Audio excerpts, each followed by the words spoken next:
This video shows how to swap the probe on the Building36 water sensor. So the Building36 water sensor is a wireless battery-powered sensor that will detect water in areas that water is not expected. The default sensor comes with this 6-foot conductive rope.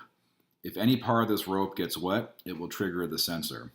The challenge is in areas that are damp, such as basements, the rope might trigger false alerts.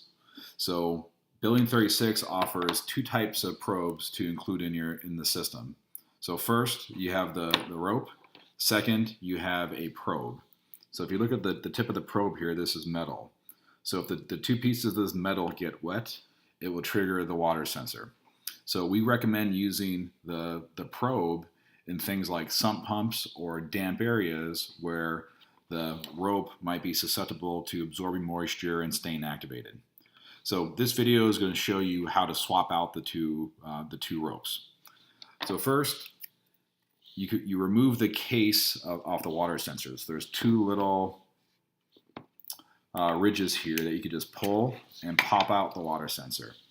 So you have the case, then you have the sensor, and this is how you change out the batteries when the batteries do require changing in 2 to 3 years from installation. So on the side of this, there is two screws. So all you do is unscrew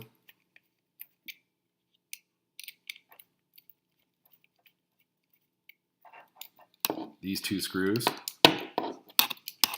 and this will allow you to disconnect the rope probe. And now with the new probe,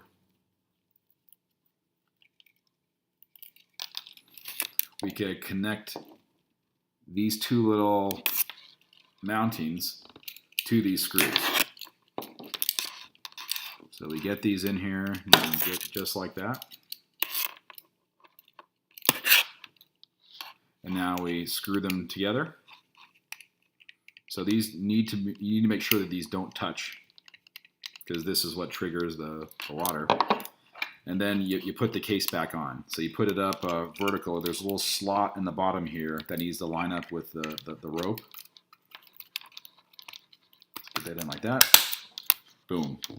So now the sensor is configured for the probe sensor. So this could be dangled in the sump pit or other areas where you want to detect water, but it won't be susceptible to the moisture that will cause false triggers in the rope that's attached to the water sensor in the box.